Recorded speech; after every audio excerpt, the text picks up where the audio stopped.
નમસ્કાર મિત્રો, ગુજરાત પોસ્ટ ન્યૂઝમાં આપનું સ્વાગત છે. આજે સ્થાનિક સ્વરાજની ચૂંટણીને લઈને જે નવા સમીકરણો બની રહ્યા છે, નવા દ્રશ્યો સર્જાઈ રહ્યા છે, નવા જે ઉમેદવારો છે, તે ઉમેદવારોને સુરત, અમદાવાદ, ભરૂચ અને રાજકોટની જનતા પૂછી રહી છે કે 5 વર્ષ સુધી આપ ક્યાં હતા. અને ખાસ કરીને ભાજપના ઉમેદવારો ચૂંટણી પ્રચારમાં જાય છે ત્યારે જનતાના સવાલોનો તેમને સામનો કરવો પડે છે. તો ઓલ ઓવર સ્થાનિક સ્વરાજની ચૂંટણીનું કેવું સીન અત્યારે ઊભું થયું છે, કેવા દ્રશ્યો દેખાઈ રહ્યા છે, તો આ તમામ મામલે આપની સાથે વાત કરવા માટે વાસુદેવભાઈ પટેલ ઉપસ્થિત છે કે જેઓ રાજકીય નિષ્ણાત છે અને ઘણા વર્ષોથી આ ફિલ્ડ સાથે જોડાયેલા છે.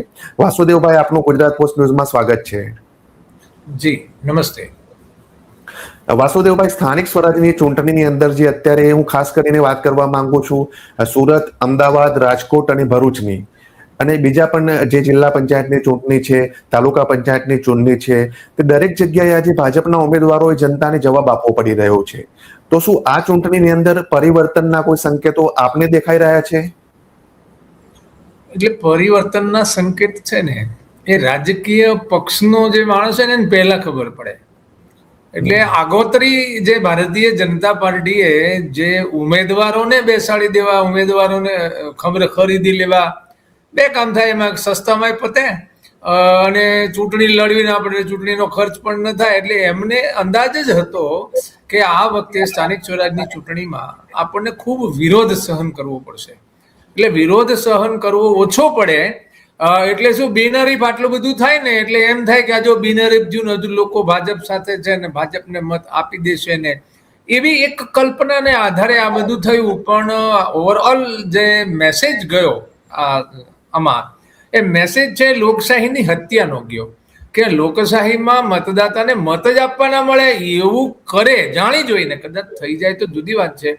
અને આ સુરતમાં કર્યો તો પહેલા પ્રયોગ સંસદમાં સુરતમાં થઈ જ ગયો છે કે ચૂંટણી લડ્યા વગર જીતી જવાતું હોય તો શું કરવા ચૂંટણીઓ લડવી એમ.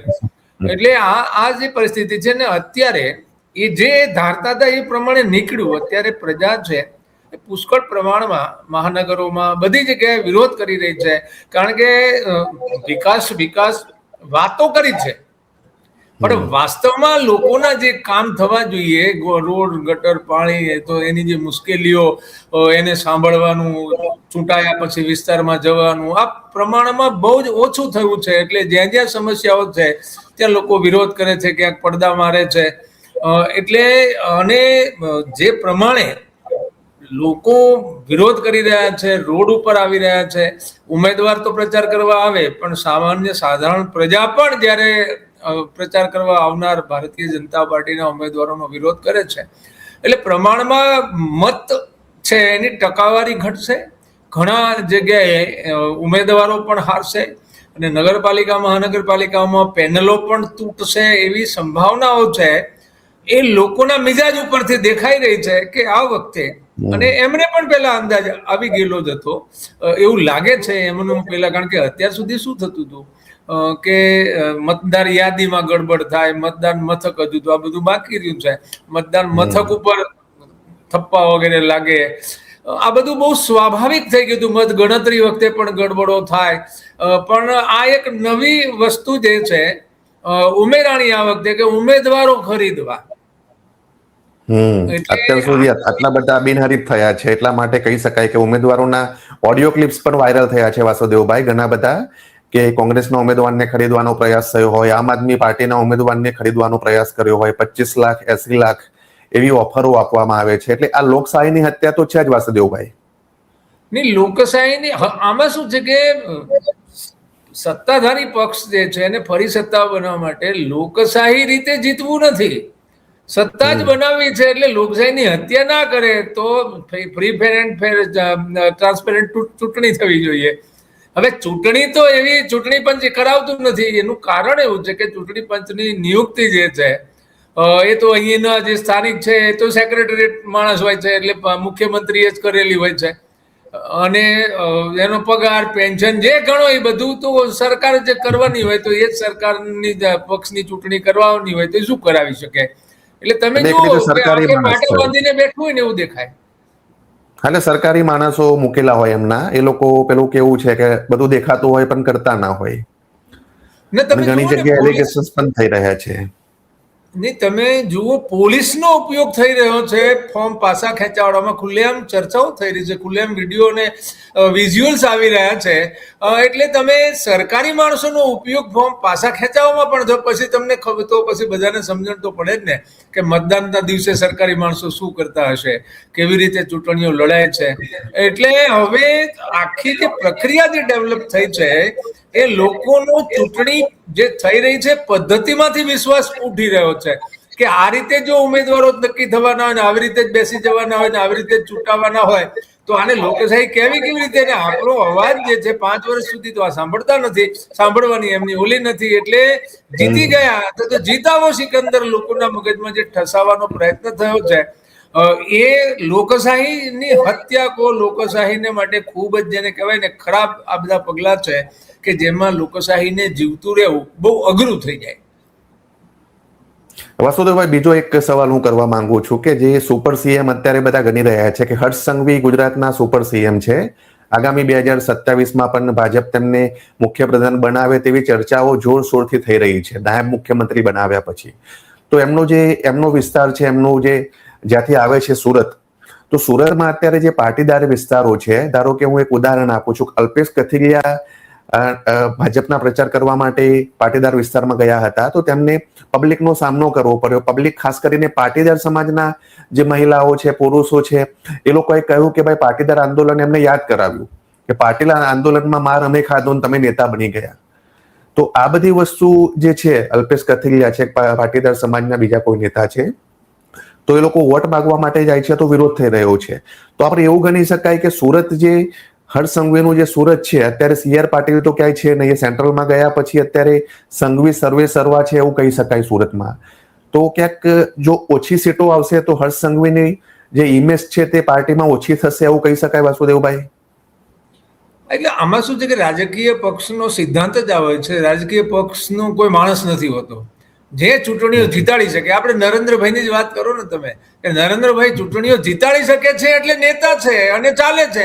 જો ચૂંટણીઓ નહીં જીતાડી શકે એ દિવસે એમને રવાના કરી દે. આ તો શું છે કે રાજકીય પક્ષનું માળખું જ એવું હોય છે. એટલે સુરતમાં સારા પરિણામ ના આવે તો હર્ષભાઈની જેની કિંમત છે એ ડાઉન થાય એટલે સ્વાભાવિક છે. અને બીજું એવું છે કે જે પ્રમાણે સુરતમાં વાતાવરણ છે એ તમે જે વાત કરી છે કે અલ્પેશ કથિરિયા જેવો પાટીદારોનો જે ખાસ આગેવાન ગણાતો પાસ વખતે એને પણ જો લોકો લકડ ધક્કે લેતા હોય તો એનો અર્થ જ એ થાય છે કે વર્તમાન વ્યવસ્થાઓથી લોકો થાકી ગયા છે અને એમને લાગવા માંડ્યું છે કે હવે આમાં કંઈ હવે બહુ લાંબુ ખેંચાય નહીં, બદલ કરવો જ પડશે. અને બીજું ઉમેદવારોમાં જે એમને કર્યું છે ને આટલી બધી સીટો જે બિનહરીફ કરવાનો પ્રયત્ન કર્યો છે ને એટલે લોકોનો વિશ્વાસ જતો રહ્યો કે હવે આવું તો કેવી રીતે ચાલે, બાકી બધું તો ઠીક છે. એટલે આ તમે કીધું એ પ્રમાણે સુરતના જો પરિણામોમાં ગડબડ થશે તો ઓછા થશે, પણ મને એવું લાગે છે કે મતદાનના દિવસે બહુ મોટી ગડબડો થશે. મત પેટીઓ એટલે એમાં મતદાન કરવામાં થાય આમ થતી જ હોય છે, પણ જેમ જેમ વિશ્વાસ ઓછો થતો જાય ને એમ એ વધતું જાય. કારણ કે આમાં તો શું કે સરકારી તંત્રે ચૂંટણી કરાવવાની છે, સરકારી તંત્ર એટલું બધું સત્તા પક્ષ સાથે ચાલી રહ્યું છે કે એમાં આપણે ફેર જ નથી કરી શકતા. એટલે એમને ખાલી ખેસ પહેરાવવાનો બાકી છે. એવી સ્થિતિમાં સરકારી માણસો જે વર્તી રહ્યા છે એટલે બહુ જ 26મીનો દિવસ ખૂબ જેને કહેવાય ને કે નહીં જોયું હોય એવું જોવાનું મળશે, જેમ ફોર્મ ભરવામાં થયું એ અને એવું ને એવું ગણતરીના દિવસે પણ. એટલે જેને વરવું સ્વરૂપ છે લોકશાહીનું જે રીતે ચીરહરણ થઈ રહ્યું છે, થવાનું છે, હજુ ઓર ખરાબીઓ જોવાની લોકોના નસીબમાં લખેલી છે બાકી છે. હા, એટલે તમારી વાત સાચી છે. હમણાં આમ આદમી પાર્ટી કોંગ્રેસના નેતાઓએ પણ એલિગેશન્સ કર્યા હતા કે ભાઈ ગુજરાત પોલીસ છે એ હવે તમે જેમ કહ્યું એમ કમરનો જે પટ્ટો છે એનું બાકી છે, કેમ કે પોલીસ જે છે ભાજપ માટે કામ કરી રહી છે. મેં હમણાં એક ખેડા જિલ્લાના મહુધાનો એક વિડીયો મેં થોડા દિવસ પહેલા મેં બનાવ્યો હતો. તો ત્યાંના જે પૂર્વ ધારાસભ્ય છે તો એ જ્યારે મામલતદાર કચેરીમાં ફોર્મ માટે જાય છે તો ત્યાં બીજા ઉમેદવારનું ફોર્મ આ લોકોએ જબરજસ્તી પાછું ખેંચાવ્યું છે કોંગ્રેસે. કોંગ્રેસના ઉમેદવારનું ભાજપે જબરજસ્તી પાછું ખેંચાવ્યું છે. તો એ ટાઈમે બોલી રહ્યા છે કે ભાઈ પોલીસ વેચાઈ ગઈ છે, ગુજરાત પોલીસ આજે ભાજપની થઈ ગઈ છે, અને આવા સીન તો તમને બીજી પણ જગ્યાએ જોવા મળે છે. તો પોલીસની કામગીરી 100% શંકાસ્પદ છે. પરંતુ ઇલેક્શનના દિવસે આપ કહો છો તેવી સ્થિતિ ઊભી થાય તો કોંગ્રેસને જે આમ આદમી પાર્ટી છે એ લોકો ક્યાં છે? એ લોકો કેમ મજબૂત નથી થતા? આમાં એવું છે કે જ્યારે આપણી જે લોકશાહી વ્યવસ્થા જે છે એમાં સત્તા પક્ષ જો વિપક્ષ મજબૂત થાય એવું ના ઈચ્છતો હોય, વિપક્ષને એને ખતમ જ કરી નાખવું હોય, તો વિપક્ષની કોઈ હેસિયત નથી કે કાંઈ કરી શકે. કારણ કે સત્તા પક્ષ સાથે શાસન તંત્ર રહે તો એને કાંઈ થતું નથી. આપણે અત્યાર સુધી જોઈ રહ્યા છીએ, 75 વર્ષમાં આપણે જોયું છે કે કોઈ ગમે તે કરે કાંઈ નથી થતું, અને જો એ વિરોધમાં જાય તો 25 વર્ષ જૂનો કેસ કાઢીને પણ એને જેલમાં આજીવન કારાવાસમાં મોકલી શકાય છે. આ વ્યવસ્થા છે. એટલે આ વ્યવસ્થાનો જે દોષ છે એનો વધારેમાં વધારે ગેરલાભ ઉઠાવવાનો જે પ્રયત્ન થઈ રહ્યો છે, આટલો બધો થઈ શકે છે હું પહેલેથી કહેતો આવ્યો છું. પણ લોકોને જ્યાં સુધી ઘટનાઓ ના જુએ ને ત્યાં સુધી એમને ખબર નથી પડતી. હવે એમને ધ્યાનમાં આવે છે કે ખરેખર આ જે વ્યવસ્થાઓ જે ઘડાઈ છે અને જે વ્યવસ્થામાં આપણી ઉપર લોકો શાસન કરે છે એમાં શાસન કરતા વાળો કાંઈ પણ કરી શકે છે, અને એને કાંઈ નહીં થાય, નથી થતું એ બધાએ જોયું. આપણે કહેતા હતા નથી થતું, પણ હવે લોકોએ પ્રેક્ટિકલી જોયું. એટલે મૂળભૂત રીતે આ જે વ્યવસ્થાઓ છે એ વ્યવસ્થાઓમાં આમની પાસે વહેલું મોડું કરવાનું, ભેદભાવ કરવાનો, તમને કશું નહીં કરવાનું, આ બધા પાવર છે. એટલે એ કરે ને તો એમાં કોઈને કશું થાય જ નહીં જ્યાં સુધી એ તંત્ર ના ઈચ્છે. તંત્ર કોઈની ઉપર ઈચ્છે કે ભાઈ આને અંદર પૂરી દેવાનો છે તો એ પૂરી દે. તમારી પર ખોટો કેસ કરે કે મને ધમકી આપી હતી, મને કામ કરતો રોક્યો હતો, અને ગમે તે કરીને કરી શકે. એટલે આ આખી જે વ્યવસ્થા છે એ વ્યવસ્થામાં હવે લોકોએ સમજવાની જરૂર છે કે વર્તમાન જે વ્યવસ્થાઓ છે એ વ્યવસ્થા રાજનેતાઓ માટે, રાજકીય પક્ષોના ચૂંટાયેલા માણસો માટે, સરકારી તંત્ર માટે છે, લોકો માટે નથી. એટલે લોકો માટે કાંઈ થતું જ નથી. લોકો કે અમારું આમ થવું જોઈએ, આમ થવું જોઈએ, અમે માલિક છે. ને ભાઈ તમે આવેદક છો, તમે માલિક નથી. અને જ્યાં સુધી તમે માલિક નહીં બનો ત્યાં સુધી તમને કશું મળવાની કોઈ સંભાવના નથી, કારણ કે વ્યવસ્થા એવી છે.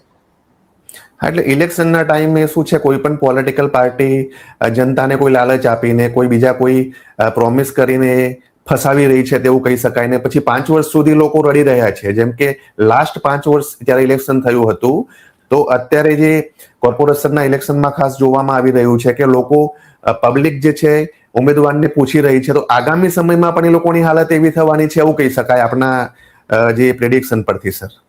એ લોકો અત્યારે સવાલ નહીં કરે, યોગ્ય જગ્યાએ વોટ નહીં આપે, તો 5 વર્ષ પછી પણ એ સ્થિતિ હશે કે ભાઈ ગટર લાઈન ઉભરાય છે, અહીંયા પાણી પડે છે, રોડ રસ્તા સારા નથી, લાઇટ ટાઈમે આવતું નથી. તો સ્થિતિ તો સર એ જ થવાની છે. એટલે એમાં એવું છે કે લોકો જે રીતે આ વ્યવસ્થા તંત્ર છે ને એની સાથે ચૂંટાયેલા લોકોની જે ભાગીદારીમાં જે કામ ચાલી રહ્યું છે ને, એટલે તમે ડિવાર કરે કોઈ કોન્ટ્રાક્ટરને તો પાછલા બારણેથી પ્રવેશ કરી જાય છે, તો ઓલો તો વડેલો હોય તો જ થાય ને.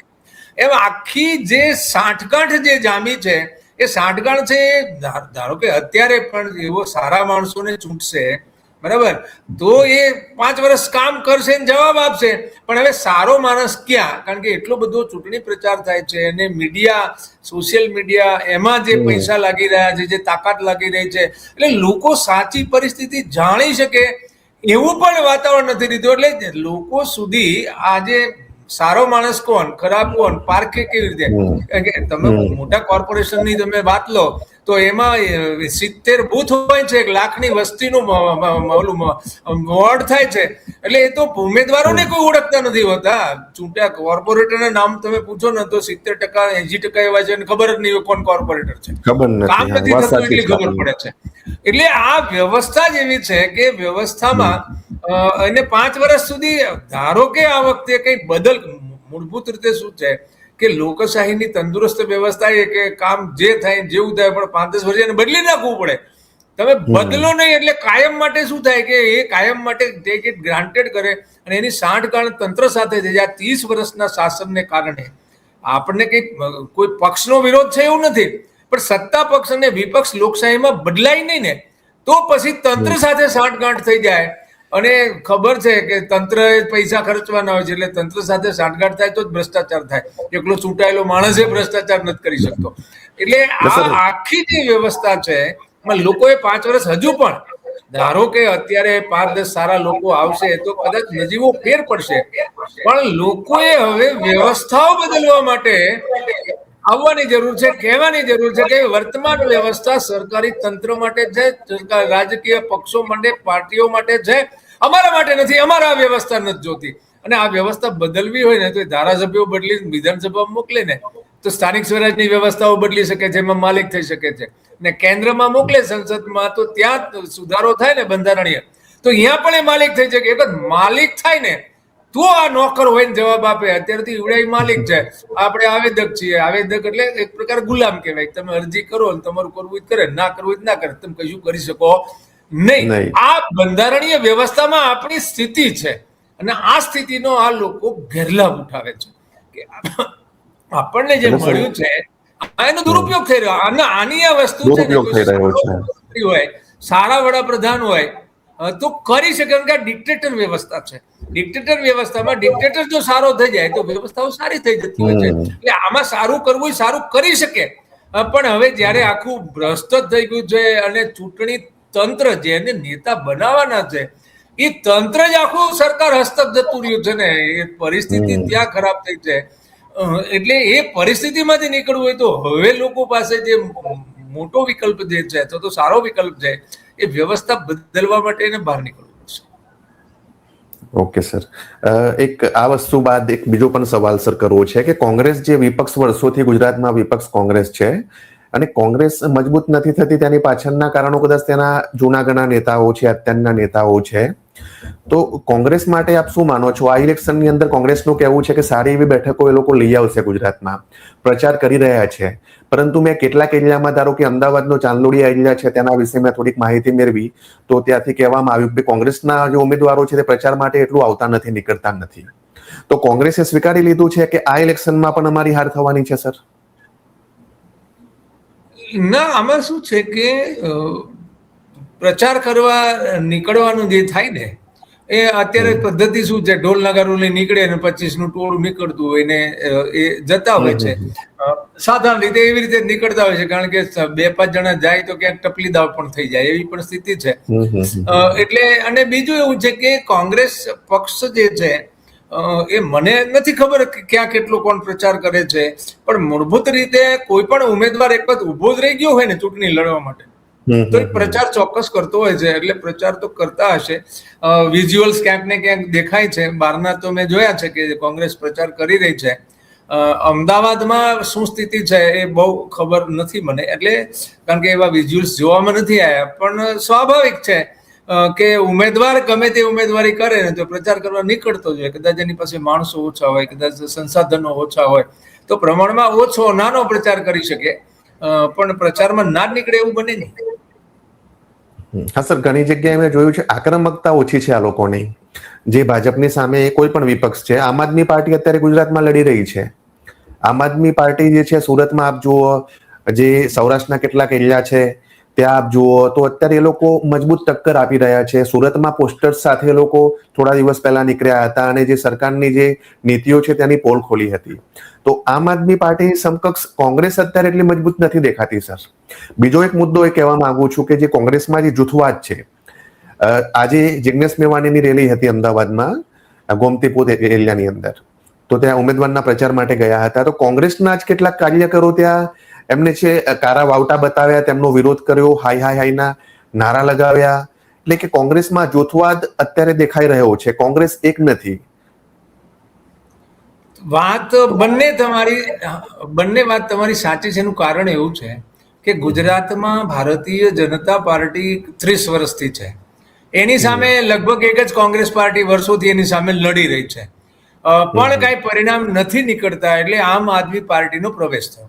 આમ આદમી પાર્ટી, જે લોકોને એવું લાગતું હતું કે કોંગ્રેસ નબળી પડે છે, કશું કરતી નથી, એટલે એમણે જેને કંઈક બડુકા થઈને કંઈક કરવું હતું એવા લોકો બધા આપમાં ગયા છે. એટલે આપમાં લડવૈયા લોકો છે કે જેને લડત કરવાની તૈયારી છે, માનસિકતા છે, એવાની સંખ્યા વધારે છે. કોંગ્રેસ એ રૂટિન પાર્ટી છે કે કોંગ્રેસ, હું પહેલેથી જોતો આવ્યો છું, મારું ઓબ્ઝર્વેશન ખોટું પણ હોઈ શકે, પણ એમ કે પ્રજાને જોતું હશે તો આપણે પ્રચાર કરીએ, સારો માણસ આપીએ, પણ પ્રજાને જોતું જો આપણે જેને કહેવાય ને કે ગમે તે રસ્તે સંઘર્ષ કરીને આતે વગેરે સત્તા બનાવી એવી માનસિકતા કોંગ્રેસની નથી. લોકશાહી પદ્ધતિથી સરળતાથી લોકો એમ કે ના તમે શાસન કરો તો આપણે શાસન કરીએ, નહીતર વિપક્ષમાં બેસીએ. એટલે સત્તા લેવાની જે ઓલી હોય છે ને ખેવના, સ્પિરિટ નહીં ખેવના, એટલે જેમ કે ભારતીય જનતા પાર્ટીનું છે કે અમારે સત્તા માટે લડવું છે, સત્તા જે 24/7 અમે આ જ કરીશું, અમે સત્તા માટે જ આવ્યા છીએ, એમાં રાજકીય પક્ષ બનાવ્યો છે. એમ સ્થાનિક જે પાર્ટીઓ છે, પછી તમે અખિલેશની પાર્ટી લો, લાલુજીની પાર્ટી લો, તો આ બધી પાર્ટીમાં ખેવના હોય છે સત્તા મેળવવાની. આવી ખેવના કોંગ્રેસમાં તમને ક્યારેય નહીં દેખાણી, મન નથી દેખાણી હજુ સુધી. એ સ્વાભાવિક ક્રમમાં એમ કે ગમે તેમ કરીને કોઈ પણ સામ દામ દંડ ભેદ કરીને સત્તા મેળવો એવી માનસિકતા કોંગ્રેસની છે જ નહીં, કારણ કે એની આસ્થા લોકશાહી વ્યવસ્થામાં છે. આજે સામદામ દંડ ભેદ વાળી છે ને એ લોકશાહી માટે ઘાતક છે. એટલે એ વ્યવસ્થામાં કોંગ્રેસ જલ્દી જતી નથી. એટલે લોકોને લાગે કોંગ્રેસ ઠંડી છે, ઠંડી ચાલે છે, સંઘર્ષ કરતી નથી, પણ હમણાં બાકીની બાબતોમાં તો ઘણી જગ્યાએ સંઘર્ષ કરતા દેખાય છે. પણ જે સ્પિરિટ હોય ને સત્તા લેવાની ખેવનાનો, એ સ્પિરિટ એનામાં નથી પેદા થતો. રહી વાત જૂથબંધીની, એ વાત કોંગ્રેસમાં શું છે કે પાર્ટીના કાર્યકર્તાઓને ડર નથી અને શિસ્ત પણ નથી. ડર ના હોય ને એટલે થોડો ગેરશિસ્ત કોઈ કરે ને તો એને કઈ થવાનું નથી, એને ખબર છે. જેમ સરકારી માણસોને ખબર હોય કે આપણે આગા પાછા હાલશું તો કઈ થવાનું નથી, એમ કોંગ્રેસમાં વધારે પડતી લોકશાહીની છૂટના કારણે એમનો ગમે તે 5 જણા ભેગા થઈને વિરોધ કરી શકે એવી સ્થિતિ છે. એટલે એના લીધે જૂથબંધી તો છે જ કોંગ્રેસમાં, ને કોંગ્રેસે એમાંથી બહાર નીકળવું પણ પડશે. કારણ શું કે નેતા આધારિત પાર્ટી જુદા અર્થમાં લોકો લેતા હોય છે. એકચ્યુઅલી શું હોય કે કાર્યકર્તાની કેપેબિલિટી ઉપર ઉમેદવારો નક્કી થાય ને તો એને નેતા આધારિત પાર્ટી ના કહેવાય. આ કોંગ્રેસમાં શું થાય છે કે એના નેતાઓ છે ને એ 5 ટિકિટ ને 25 ટિકિટ ને 50 ટિકિટ ને એવો જે વિષય ચાલે છે ને એના લીધે યોગ્ય માણસો આવતા નથી. અને કોંગ્રેસ માથે આવડી મોટી જવાબદારી છે કે ગુજરાતમાં છેલ્લા 30 વર્ષથી તમે સરકાર, લોકો તમને અત્યાર સુધી ભૂલા નથી કર્યા. તો સ્વાભાવિક છે, ભલે ભારતીય જનતા પાર્ટી પણ ખૂબ ગડબડો કરીને જીતે છે, એમાં બે મત છે જ નહીં, કારણ કે એ તો એ માને જ છે એવી રીતે કે અમે તો આ કરી જ રહ્યા છે ને કરવા જ, કે ચૂંટણી જીતવા માટે કાંઈ પણ કરવું પડે. એટલે કોંગ્રેસે નવેસરથી ખરેખર વિચારવાની જરૂર છે કે આપણે બધા લોકોને સાથે રાખીને, કોંગ્રેસ બધા લોકોને સાથે રાખશે તો એનામાં બળ ઉત્પન્ન આવશે, બળ થશે. એકલી કોંગ્રેસ છે એ બળ કરી શકતી નથી, 30 વર્ષથી એ ફેલ જઈ રહી છે. તો એક નવેસરથી નવી પદ્ધતિથી બધા લોકોને સાથે રાખીને વિચાર કરીને આગળ વધે. આ ઇલેક્શન તો પતી જશે 26મીએ, પણ ભવિષ્યમાં પણ સ્થિતિ તો આ જ ગુજરાતની રહેવાની છે કે ગુજરાતમાં વિધાનસભા માટે, બીજા ચૂંટણી માટે એ રીતે ગુજરાતમાં ભ્રષ્ટાચાર વધી રહ્યો છે અને પ્રચાર એટલો બધો જે ખોટો થઈ રહ્યો છે કે વિકાસ થઈ રહ્યો છે ને ક્યાંય ભ્રષ્ટાચાર નથી ને અમારું કોઈ વિપુલ માત્રામાં પણ મીડિયા આ દિશામાં કાંઈ જેને કહેવાય ને કે પિન પોઇન્ટેડ કામ કરી શકતી નથી કે કરતી નથી. એ તો એનું જે ઇસ્યુ હોય તે, પણ કુલ મળીને સાચી પરિસ્થિતિ જે છે એ લોકો સામે આવતી નથી. સાધારણ માણસને સમજવું જોઈએ, ત્યાં સુધી એ પહોંચતી નથી. કોંગ્રેસ એમાં નબળી પડે છે. એને તમે કીધું એમ બે વાત નડે છે, જૂથબંધી પણ નડે છે, એની ઉદારતા પણ નડે છે. એટલે કેટલું ક્યાં એને સોર્ટ આઉટ કરીને કેટલું ક્લિયર કરવું એને ફેર વિચારણા કરવાની જરૂર છે એવું મને લાગે છે. જરૂર છે, ચોક્કસથી સર, ચોક્કસથી. બીજો એક સવાલ એક આમ આદમી પાર્ટી માટે છે કે ગુજરાતમાં કોંગ્રેસનું સ્થાન હવે આમ આદમી પાર્ટી લઈ રહી છે. આપે પણ કહ્યું કે કોંગ્રેસની જગ્યાએ આમ આદમી પાર્ટી આક્રમકતાથી લડી રહી છે. ખાસ કરીને સૌરાષ્ટ્ર અને સુરત અને અમદાવાદના કેટલાક એરિયા છે કે જ્યાં થોડુંક લાગી રહ્યું છે કે આમ આદમી પાર્ટી થોડું ઘણું કંઈક બેઠકો લઈ આવશે, કેમ કે ગુજરાતમાં લગભગ દરેક સીટ ઉપર આમ આદમી પાર્ટીએ ઉમેદવારો ઉભા રાખ્યા છે કોંગ્રેસની સાથે, કોંગ્રેસ, બીજેપી અને આમ આદમી પાર્ટી. તો આમ આદમી પાર્ટીનું સર ભવિષ્ય આપ શું જોઈ રહ્યા છો? અને આ ઇલેક્શન પછી 2027ની વિધાનસભા ચૂંટણીમાં આમ આદમી પાર્ટી શું કરી શકે એમ છે? આમાં શું છે કે આમ આદમી પાર્ટી જે છે એ ગુજરાતને વર્તમાન જે સમય ચાલી રહ્યો છે એ સમયમાં ફાયદો કરવાના બદલે નુકસાન મોટું કરી રહી છે. એટલે આને આમ આદમી પાર્ટી છે એ જો સ્પોટેડ છે. આમ આદમી પાર્ટી થ્રુઆઉટ ગુજરાતમાં છે નહીં. એટલે અમુક વિસ્તારોમાં આમ આદમી પાર્ટી છે એ કામ કરી રહી છે, બળ લગાવી રહી છે. સારી વાત છે, કરવું જ જોઈએ. આપણે કોઈ પોલિટિકલ પાર્ટીની ટીકા નથી કરતા, પણ થશે શું હવે કે આમ આદમી પાર્ટી સીટો અમુક જગ્યાએ જીતશે અને કોંગ્રેસ થ્રુ આઉટ ગુજરાતમાં છે, એની પાસે આખો બેઝ છે ગુજરાતનો, પણ એ જીતવાના પ્રમાણમાં કદાચ ઘટાડો પણ થશે. એટલે આમાં શું કે કોઈ પણ પાર્ટીનું મૂલ્યાંકન જ્યારે ક્યારે થાય ત્યારે એ કેટલી સીટો જીતી છે એની ઉપર લોકો કરતા હોય છે ને. એ જે પાર્ટી વાળા હોય કે અમે તો આટલી જગ્યાએ વિપક્ષમાં બેઠા, કોંગ્રેસ તો અમારા કરતા નાનું છે, અમે આમ છીએ. એટલે એના લીધે આખી પરિસ્થિતિ છે. કારણ કે પરિસ્થિતિ 17માં અને જે રીતે 22માં જે આમ આદમી પાર્ટી જે 12% વોટ લઈ ગઈ, બરાબર, મેનેજ થયેલો વોટ તો એના હાથમાં આવવાનો નથી. ભાજપ જે મેનેજ કરે છે જે વોટ, એ તો એના હાથમાં આવવાનો નથી. આવવાનો તો કોંગ્રેસનો જ આવવાનો છે. એટલે કુલ મળીને ઓવરઓલ જે સમજદારીથી જે ચાલવું જોઈએ એ આમ આદમી પાર્ટી, હું એવું માનું છું કે કદાચ નહીં ચાલે. અત્યારે તો નથી ચાલી, અને જે ચાલે છે એ પ્રમાણે તો એને ખરેખર તો ગુજરાતના હિતમાં એક જ નિર્ણય લેવો જોઈએ કે ભાઈ ગુજરાતનું જે હિત છે, ભલે અમે મજબૂતાઈથી ચાલીએ છીએ, વાત સાચી છે, પણ એમનાય જે મજબૂત માણસો છે એ તો તૂટીને જાય જ છે ને.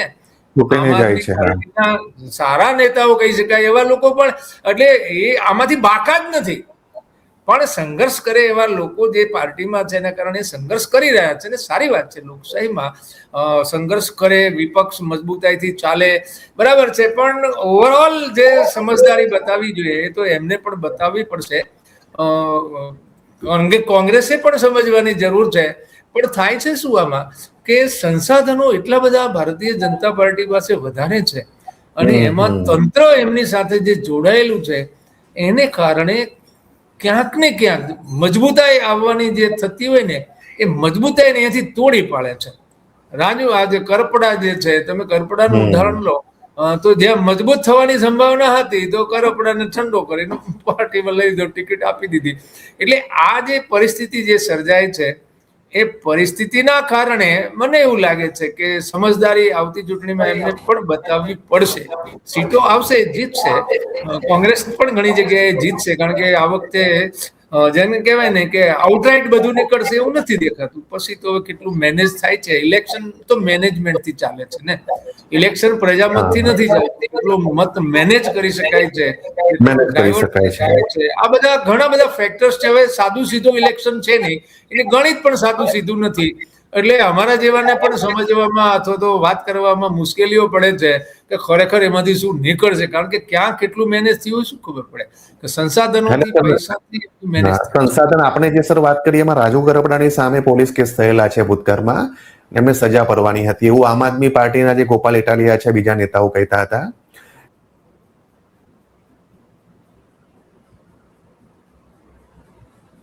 ભાજપે એ કર્યા પછી એ ભાજપમાં જોડાઈ ગયા. એટલે એ વાત તો સાચી છે કે ભાજપ દરેક વસ્તુનો ઉપયોગ કરી રહી છે અત્યારે. એનું સંસાધન છે ને. એ આમાં એવું છે કે સામેના માણસને તોડવા માટે જે સંસાધન જો એની પાસે છે, એટલે અને એમાં એને સોર્સ નથી ને. ઉપરથી એ તો 700-750 બિનહરીફ જે કરી એનો તેમને ઉત્સવ મનાયો છે. એટલે લોકશાહીની હત્યાનો ઉત્સવ મનાવે તો એમને તમે બીજું શું કહી શકો ને. એમને તો બધું કોરાણે મૂકી દીધું છે કે સત્તા અને સત્તા, બીજી કોઈ વાત જ નથી એમની પાસે. ગુજરાતમાં એક જ પક્ષ હોય તેવું લાગી રહ્યું છે અત્યારે. ઇલેક્શનની અંદર જે પણ રેલીઓ નીકળી રહી છે, પબ્લિક જે જઈ રહી છે, તો કાર્યકરો ઓનલી ભાજપના જ દેખાશે. એટલા માટે મેં કહ્યું કે કોંગ્રેસના ઉમેદવારો ઓછા દેખાય છે ઇલેક્શનમાં પ્રચાર કરવા માટે. એમાં એવું છે કે ભારતીય જનતા પાર્ટીમાં ભરતી કોણ થયા છે? કોન્ટ્રાક્ટરો, બિલ્ડરો, ડોક્ટરો, એન્જિનિયરો, જેને સરકારી લાભ લેવાના છે તો સરકારી તંત્ર નડવાની સંભાવના છે, એવા બધા હાકમ છે ભાજપમાં જતા રહ્યા છે. તમે કલ્પના તો કરો. આ તો ઠીક છે કે પરંપરાગત રીતે કોંગ્રેસ જે છે એ આઝાદી પહેલાની હતી, તો આઝાદીમાં જે લડી છે એવી પાર્ટીના એના પરિવારો, એવા લોકો, અહીંયા ગાંધીજીનો પણ કોઈ વારસો છે, સરદાર પટેલનો પણ વારસો છે. એટલે આવા પરિવારો, આવી સ્થિતિ હોવાને કારણે ટકી રહી છે. બાકી તો સાહેબ આવી રીતે જ્યારે જે સમાજને જેને માર્ગદર્શન આપવાનું છે એવી જે કેટેગરી છે સાહેબ, ઉદ્યોગપતિઓ તમે લો, મોટા વેપારીઓ લો, ગમે તે લો, ક્યાં છો ભાજપમાં, ક્યાં છો ભાજપમાં. એટલે સવાલ એવો છે કે સામે પક્ષે જે પ્રભાવ પાડી શકે છે એવા લોકો તો સામે પક્ષે ક્યાંય છે જ નહીં, કારણ કે એમને ખબર છે કે અહીંયા જઈને લેવાનું શું. એટલે અને એટલે સર, સરકારી તંત્ર આવી થઈ ગયું છે ને, એટલે એમને બિચારાને છૂટકો નથી, આગા પાછા થાય તો એમનું ફીટ થઈ જાય છે. એટલે પરિસ્થિતિ બહુ ગંભીર છે આમાંથી. ગંભીર છે ને સર. કોંગ્રેસમાં જે નેતાઓ હતા, સારા નેતાઓ, એ પણ અત્યારે બીજેપીમાં છે. તમે ગણો તો બહુ બધા નેતાઓ છે. અર્જુન મોઢવાડિયા લાસ્ટમાં કોંગ્રેસમાં ગયા છે. એના પહેલા પણ છે કે જે લોકો બીજેપીમાં જઈને સાંસદ બન્યા હોય, એમએલએ બન્યા હોય, કોર્પોરેટર બન્યા હોય. એટલે પેલું ખરીદ વેચાણ સંઘ જેવું છે સર. કોઈને કોઈ રીતે લઈ લેવા, દબાવીને લઈ લેવા, પોલીસ કેસની ધમકી આપીને લઈ લેવા, યા ફિર કઈ ઈડી સીબીઆઈ ની ધમકી પણ મળતી હોય છે ઘણા નેતાઓને. એટલે એ વાત એટલે જ તો આમાં શું છે કે જેની પાસે થોડા મતો છે અને બીજા બીજેપી ના મત ઉમેરાય તો એ જીતી જાય હોય તો એને ગમે તે રીતે આપણી પાર્ટીમાં લઈ આવો હોય અને એ લઈ આવે છે. એટલે અને બીજું એમને તો એ ધારો કે ધારાસભ્ય સંભળાતું કે 10 કરોડ નો ભાવ ચાલે છે, એમને ઉમેદવાર તો કરોડમાં મળી જાય ને, 10મા ભાગમાં મળી જાય. કારણ કે ચૂંટાયો ના હોય ને એટલે એની વેલ્યુ નાની હોય, ચૂંટાયા પછી વેલ્યુ વધે છે. એટલે એમને વેલ્યુ એડેડ વાળો માણસ લેવાને બદલે વગર વેલ્યુ નો માણસ જે છે એને લઈ લીધો ને પોતાને જેને ઉમેદવાર બનાવી જીતાડી લે, વાત પૂરી થઈ ગઈ. એટલે આ છે ને વેપાર થઈ ગયો. પહેલા છે ને આપણે સાંભળ્યું હતું કે વેપાર, શિક્ષણનો વેપાર થયો, પછી હેલ્થ નો વેપાર થયો, હવે રાજકારણ નો વેપાર થઈ ગયો છે. આ વેપાર સિવાય કશું નહીં. વેપાર એટલે લૂંટ. આમ સારો સર, આમાં એવું છે, કોંગ્રેસ આટલા વર્ષથી, કોંગ્રેસને ખબર છે, કોંગ્રેસના નેતાઓને ખબર છે, 30 વર્ષથી અમે રાહ જોઈને બેઠા છીએ, હજુ ખબર નહીં કેટલા વર્ષ થશે ગુજરાતમાં સત્તા આવતા. એટલે એક લાલચમાં પણ નેતાઓ જઈ રહ્યા છે. મોટાભાગના નેતાઓ લાલચમાં જઈ રહ્યા છે કે ત્યાં જઈએ, ધારાસભ્ય બની જઈએ, સાંસદ બની જઈએ, મંત્રી બની જઈએ, અને પબ્લિકનું કઈ નથી અહીંયા સર. છેલ્લે કહેશે તો એવું કે મેં મારા મત વિસ્તારમાં પબ્લિકને પૂછ્યું છે અને પછી હું જોડાયો છે. પબ્લિક પણ આ બધું ભૂલી જાય છે સર. નહીં, એ પહેલી વાત એ ખોટી છે. આમાં શું છે, બધી વાતો ખોટી છે. મૂળભૂત રીતે વ્યક્તિ ઉપર દબાણ આવે છે. દબાણ આવે છે. એ લાલચનું પણ હોય, ડરનું પણ હોય, પોતાની ભુજના કરપડન ના કીધું કેસ થયા જેલમાં. એવી રીતે તમે લો ને, સૌરાષ્ટ્રના મોટા બે આગેવાનો જે છે, મિસ્ટર બાવળિયા અને જવાહરભાઈ ચાવડા, આ બંનેની શું સ્થિતિ હતી? આ સ્થિતિ હતી ને. અને સરકારી તંત્રમાં જેને ચૂંટાયેલા વ્યક્તિ તરીકે કામ કર્યું હોય ને, એની ક્યાંક ને ક્યાંક તો ફાઇલ ભૂલતી જ હોય ને, ક્યાંક ને ક્યાંક તો હલવાયેલો જોઈએ, નહીં તો પૈસા વાળો થાય નહીં, પાર્ટીમાં ટકે નહીં. એટલે આ બધા જે ફેક્ટર છે એ ફેક્ટરના કારણે આ બધું થઈ રહ્યું. એટલે માણસ ગયા પછી તો એને બોલવું જ પડે, નહીં તો બોલવું જ પડે. એટલે બોલે, પણ વાસ્તવિક સ્થિતિ જે છે એ વાસ્તવિક સ્થિતિ જે નીતિ બનાવી છે ભારતીય જનતા પાર્ટીએ સરકાર બનાવવા માટે, એ નીતિના કારણે આ બધી સમસ્યાઓ ઉભી થઈ રહી છે. એમાં પછી જ્યાં જે ગોઠવાતો હોય ગોઠવાય, જેને લેવું હોય લેવાય, પૈસા બનાવવા હોય પૈસા બનાવે, કારણ કે એવા માણસો મળી રહે ને પછી તો. સર, આમાં પીસાય છે પબ્લિક. આમાં પીસાય છે કોણ? પબ્લિક. મેં છેલ્લા ઘણા દિવસમાં વિડીયો જોઉં છું, ઉમેદવારોના લોકો બોલી રહ્યા છે કે ભાઈ પાણીની સમસ્યા છે, ગટરની છે, રોડ રસ્તાની છે, હેલ્થની છે. એટલે પબ્લિકને હેરાન થવાનું થાય છે આ ડીલિંગના કારણે સર.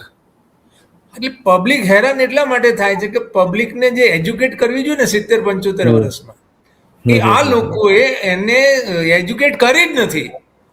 એને લોકશાહી સમજાય, લોકશાહી સમજાવવા જાય તો અત્યારે જે દેશમાં ચાલે લોકશાહી તો છે નહીં. એટલે લોકોને ખબર જ નથી. લોકોને એવું શીખવાડી દીધું કે અમે માલિક છે, અમે માલિક છે. તો માલિક ભાઈ તમારું પાણી ગટરનું ચાલે, તારા ઘરમાં કેવી રીતે આવે? એટલે ખરેખર માલિક નથી, પબ્લિક માલિક નથી. ના ના, આવેદક છે. હવે માલિક છે તંત્ર અને ચૂંટાયેલા લોકો માલિક છે, કારણ કે એની પાસે ડિસ્ક્રિશનરી એટલે માલિક. મન ફાવે, પોતાની મરજી પ્રમાણે કરી શકે એ માલિક કહેવાય. હવે દેશમાં જે 5 કામો મહત્વના છે, પ્રધાનમંડળ બનાવવાનું કોની મરજી પ્રમાણે? કે વડાપ્રધાનની મરજી પ્રમાણે. નાણાં ખર્ચવાના કોની મરજી પ્રમાણે? કે વડાપ્રધાનની મરજી પ્રમાણે. કાયદો બનાવવાનો તો કોની મરજી પ્રમાણે? તો વડાપ્રધાનની મરજી પ્રમાણે. દેશ ચલાવવાનો, સંચાલન કરવાનું કોની મરજી? વડાપ્રધાનની. એનું નિયમન કરે છે બધા લોકો, એ વડાપ્રધાનની મરજી. તો કોઈ માલિક તો વડાપ્રધાન, પબ્લિક નથી, માલિક વડાપ્રધાન છે. તમારો ઘરમાં તમે માલિક ક્યારે કહેવાય? તમારી મરજી પ્રમાણે ઘર ચાલતું હોય તો. મરજી મુખ્યમંત્રીની ચાલે ને તમે કહો હું માલિક, તો આ તો એને કહેવાય કે ડ્રામેસ્ટિક વાત થઈ, એ નાટકીય વાત થઈ. છે નહીં. વાસ્તવમાં લોકો માલિક નથી, આવેદક છે, એની આ સમસ્યા છે. લોકોએ માલિક થવું હોય ને તો વિધાનસભામાં બહુમતી જોઈએ, સ્થાનિક સ્વરાજમાં. અને દેશમાં માલિક થવું હોય તો લોકસભામાં બહુમતી જોઈએ, તો લોકો ફરી માલિક થઈ શકે. પણ એ માટે એને કમર કસવી પડે અને નક્કી કરવું પડે કે ભાઈ આમની માલિકીમાં 75 વર્ષમાં ભ્રષ્ટાચાર સિવાય આપણે કશું ભાડ્યું નથી. જેની સરકાર હોય પણ કોંગ્રેસ હોય કે ભાજપ હોય, ગમે તે હોય ને, કારણ કે વ્યવસ્થામાં છે ને, ભ્રષ્ટાચાર વ્યવસ્થામાં છે.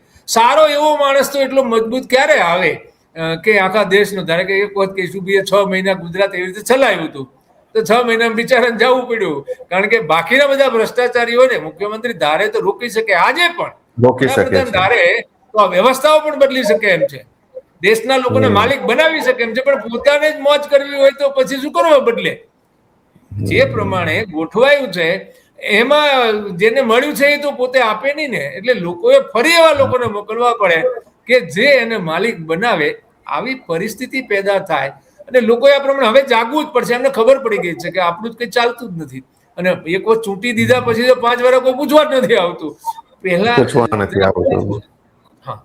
એટલે અહીંયા તો સર થોડુંક ઉલટું થઈ રહ્યું છે. વિધાનસભા અને લોકસભાની બેઠકોનું વિસ્તરણ કરવાની જે વાત ચાલે છે, લોકસભામાં વિરોધ પણ કર્યો કોંગ્રેસે. એટલે જે એ લોકોનું જે મજબૂતી છે વધુ મજબૂત કરવા માટે પ્રયાસ કરી રહ્યા છે બીજેપી. આપ કહો છો વડાપ્રધાન ઈચ્છે તો પબ્લિકને માલિક બનાવી શકે, પણ એવું થવાનું નથી. ના, એવું નહીં થાય. એટલા માટે નહીં થાય કે એમને કોઈ પણ માણસ હોય ને, એના હાથમાં સત્તા હોય તો શું કામ બીજાને આપે? એ લોકોને શું કામ આપે? એવું દાન તો એ નહીં જ કરે. એ તો લોકોએ સમજવું પડશે. લોકોએ આ વાત જે છે એને ઠંડા દિમાગથી વિચારીને સમજવી પડશે કે આપણી પીડાનું કારણ શું છે. કારણ આ પીડાનું બીજું, ધારાસભ્ય, સંસદ સભ્યો જો સેવકો જ હોય બરાબર, તો એને પગાર કેવી રીતે હોય, પેન્શન કેવી રીતે હોય? એક પણ રૂપિયાનો ખર્ચો ચૂંટેલા માણસ પાસે ન હોય, એને કોઈ પ્રિવિલેજ ના હોવું જોઈએ. તમે સરકારી તંત્રમાં જે બેઠા છે એને પ્રિવિલેજ છે. સાહેબ એને દવાખાનો પગાર મળે છે, નીચેથી ભ્રષ્ટાચાર કરવા મળે છે, એને રોડ ઉપર ટ્રાફિક રોકીને જવા દેવા મળે છે. તમે એના પ્રિવિલેજ જુઓ, પેન્શનના પ્રિવિલેજ છે.